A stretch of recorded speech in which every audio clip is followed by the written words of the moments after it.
Friends, ఈరోజు మనం నిర్ణయం గురించి మాట్లాడుకుందాము. ఇది మంచి మూమెంట్ అన్నమాట, నిర్ణయాలు తీసుకునే టైము. ఎందుకంటే తల్లిదండ్రులకు కానీ పిల్లలకు కానీ ఇప్పుడు ఎక్కడ చేరాలి, ఏం చదవాలి, ఏదైతే బాగుంటుంది, ఏది ఖర్చు తక్కువ, ఏ కాలేజ్ అయితే మనకి దగ్గరలో ఉంటుంది, ఇలాంటి నిర్ణయాలు తీసుకునే టైము. కాబట్టి నిర్ణయం తీసుకోండి. తల్లిదండ్రులు పిల్లల గురించి వాళ్ళ ఆలోచన కూడా కనుక్కొని మీరు నిర్ణయం తీసుకోండి. ఎందుకంటే ఇవాళ పిల్లలకు వాళ్ళ అభిప్రాయాలు వేరే ఉంటున్నాయి, మన అభిప్రాయాలు వేరే ఉంటున్నాయి. కాబట్టి వాళ్ళని మోటివేట్ చేసి మీరు బాగా అర్థమయ్యేట్టు చెప్పి వాళ్ళని మీ నిర్ణయం ఇది అని చెప్పండి. లేదు వాళ్ళ నిర్ణయం మేము ఇది కాదు ఇంకోటి చదువుకుంటాం అన్నప్పుడు మీరు ఆలోచించుకొని మీరు కూడా వాళ్ళు మార్చుకోవాల్సినదైతే మార్చుకుంటారు, మార్చుకోమని మీరు కూడా చెప్పాలి. అలాగే వాళ్ళు చెప్పింది బాగుంది అనుకున్నప్పుడు మీరు కూడా దాని గురించి ఆలోచించండి, నిర్ణయం జాగ్రత్తగా తీసుకోండి. నిర్ణయం ఏ టైంలో తీసుకునే నిర్ణయం కరెక్ట్గా ఉండాలి. అది కరెక్ట్గా ఉంటే మన జీవితం కరెక్ట్గా ఉంటుంది. కాబట్టి నిర్ణయాన్ని గురించి మీరు బాగా ఆలోచించుకొని తీసుకోండి. అలాగే పెళ్ళిళ్ళ విషయం వచ్చినా కానీ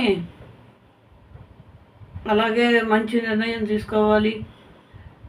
ఇవాళ ప్రతి ఇంట్లో కూడా ఈ పిల్లలకి తల్లిదండ్రులకి ఈ నిర్ణయాల కాడికి వచ్చేసరికి ఏదో చిన్న చిన్న ఘర్షణ జరుగుతూనే ఉంటున్నాయి. కానీ అలా కాకుండా పిల్లలే మీరు వినండి, మీరు చెప్పే పిల్లలకి అర్థమయ్యేలాగా 1-4 సార్లు చెప్పండి. తీసుకునే నిర్ణయం మంచి నిర్ణయం తీసుకోండి. అలాగే ఇప్పుడు ప్రస్తుతం ఉన్న జనరేషన్లో నన్ను అడిగితే వాళ్ళే నిర్ణయం తీసుకుంటున్నారు. వాళ్ళు తీసుకున్న దాన్ని బట్టి మనం ఫాలో అవ్వాల్సి వస్తుంది. అలా కాకుండా వాళ్ళకు కూడా మనం అర్థమయ్యేట్టు చెప్పి వాళ్ళని విసుక్కోకుండా సమర్థించి మనం చెప్పేటప్పుడు వాళ్ళు కూడా వింటారని నా అభిప్రాయం. ఇదే కాకుండా ప్రతి నిర్ణయం ఆఖరికి ఒక కపుల్స్ ఉన్నారనుకోండి, పిల్లల్ని కనే విషయంలో కూడా నిర్ణయం తీసుకోండి. ఇవాళ ఏంటంటే సెటిల్ అయినాక మేము పిల్లల్ని కంటాము, ఇప్పుడైతే అవ్వదు, మేము అన్నీ సెటిల్ అవ్వాలి అప్పుడు అంటారు. అందరికీ అదృష్టం ఒకేలాగా ఉండదు. కొంతమందికి సక్సెస్ అవుద్ది, కొంతమందికి సక్సెస్ అవ్వదు. కాబట్టి మనం ఏ టైంలో ఏ నిర్ణయం తీసుకోవాలి అనేది మీరు ఆలోచించి తీసుకోండి. అలాగే ఇప్పుడు నా ఒకటి వాళ్ళు ఉన్నారనుకోండి, వాళ్ళు కూడా నిర్ణయం తీసుకోవటం ఎట్టా అంటే, ఇన్నాళ్ళు నేనే చేశా కదా, నా హవా నడిచింది, ఇప్పుడు కూడా నేనే చెయ్యాలి అని అనుకోవటం కూడా కరెక్ట్ అయిన నిర్ణయం కాదు. ఇవాళ మన బాధ్యత పిల్లలు తీసుకుంటున్నారు కాబట్టి వాళ్ళ ఏ నిర్ణయం తీసుకుంటే బాగుంటుంది అనేది మనం కూడా సర్దుకుపోవటానికి, ఆ తీసుకున్న నిర్ణయానికి కట్టుబట్టడానికి అలవాటు పడాలి. అలాగే వ్యాపారం విషయం ఉందనుకోండి, సక్సెస్గా నడుస్తుంటే దాని గురించి మనం ఆలోచిస్తాం. ఆ సక్సెస్గా నడవాలంటే ముందు మనం తీసుకునే నిర్ణయం, మనం ఆ వ్యాపారం చేయగలుగుతామా లేదా, దానికి తగ్గ పెట్టుబడి పెట్టగలుగుతామా లేదా అనే విషయం మనం ముందు నిర్ణయించుకోవాలి. తీరా అందుట్లోకి దిగినాక ఆలోచించుకుంటే అవ్వదు. అది తీసుకునే నిర్ణయం ఏదో కరెక్ట్గా తీసుకోవాలి. ఎప్పుడైనా మనం ఒక డెసిషన్ తీసుకుంటున్నాము అంటే అది మనం చివరిదాకా చేయగలిగేట్టు ఉండాలి, అంతేగాని మధ్యలో వదిలేసేలాగా ఉండకూడదు.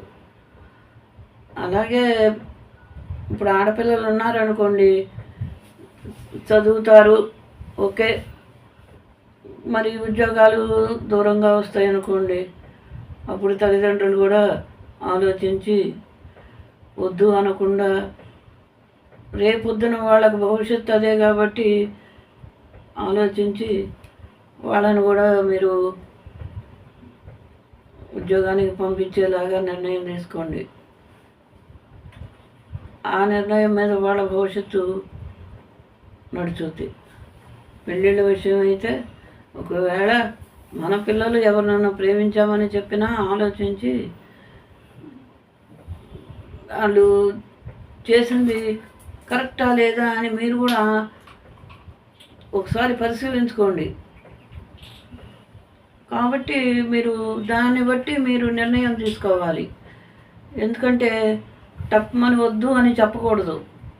అవతల వ్యక్తి ఎట్లాంటి వాడు, ఇప్పుడు మగపిల్లలు చేసుకున్నామంటే ఎవరు ఏమి అనే రోజులు కాదు. ఆడపిల్ల కాడికి వచ్చేసరికి మన నిర్ణయం మనం చెప్పాలి. ఆ చెప్పే నిర్ణయం కూడా అవతల వాళ్ళు ఎలాంటి వాళ్ళు, మనకి తగిన వాళ్ళ, మన పిల్ల అక్కడ నిలబడగలుగుతుందా అని నిర్ణయం తీసుకోండి. ఇలాగే ప్రతిదీ ఉంటుంది. ప్రతి నిర్ణయాన్ని అక్కడ దాకా అవన్నీ అవసరం లేదు. మన ఇంట్లో మన అమ్మ ఏ కూర వండాలి అనేది కూడా నిర్ణయం తీసుకుంటుంది. అర్థమవుతుందా? ఇవాళ ఈ 2 రకాలు అయితే కరెక్ట్గా ఉంటుంది, అందరికీ భోజనంలోకి అందరికీ నచ్చుద్ది. ఇలాంటి నిర్ణయాలు కూడా అమ్మ తీసుకుంటుంది. నాన్నేంటి, ఈ నెలలో ఈ జీతంలో ఎవరెవరికి ఎంత అనే డెసిషన్ తీసుకుంటాడు. ఎందుకు తీసుకుంటాడు? ఈ నెల ఆఖరిలోకి వచ్చేసరికి మనకు మనీ క్యాలిక్యులేషన్ కాకపోతే ఇబ్బంది పడతాడు కాబట్టి. అది విషయం. అట్టా చిన్న చిన్నవి కూడా ఆ తీసుకునే నిర్ణయాన్ని బట్టి మనకి ఇది మన తీసుకునే నిర్ణయాన్ని బట్టే మనం ముందుకి అడుగు వేయగలుగుతాం. ఇప్పుడు వారానికి కూరగాయలు తెస్తే అమ్మ ఈ వారంకి ఎలా సర్దుకోవాలని నిర్ణయించుకుంటుంది తెచ్చినప్పుడే. ఈ నెల జీతం వచ్చినప్పుడు నాన్న ఈ నెల జీతం ఇలా వాడాలి అనే నిర్ణయం తీసుకుంటారు. కాబట్టి ప్రతి విషయాన్ని మంచి నిర్ణయం తీసుకోండి. అది ఇగో ఇప్పుడు రైతున్నాడు, పొలంలో పంట వేయాలి, ఎప్పుడు పడితే అప్పుడు వేయడు. వర్షాలు పడతాయా లేదా, కాలువలు వస్తాయా లేదా, ఇన్ని ఆలోచించుకొని ఒక నిర్ణయం మీద పంట వేస్తాడు. అలాగే ప్రతి విషయానికి ఒక ఆలోచన ఉండాలి. ఆ ఆలోచన కరెక్ట్గా ఉండాలి.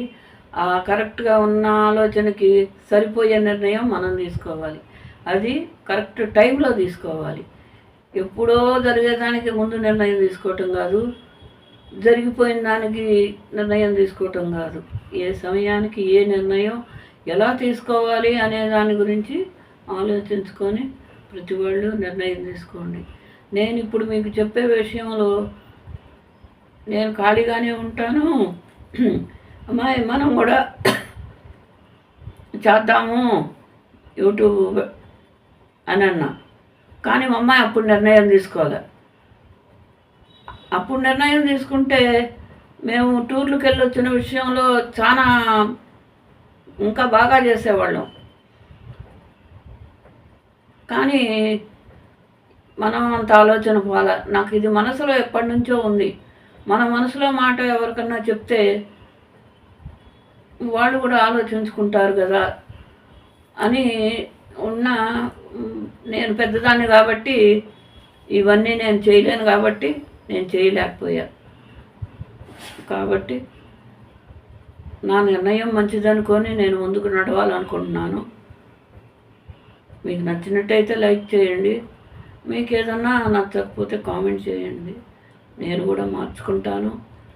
నా పద్ధతిని మీరు చెప్పినట్టుగా మార్చుకునే విధానంలోకి నేను కూడా వస్తాను. ఓకే.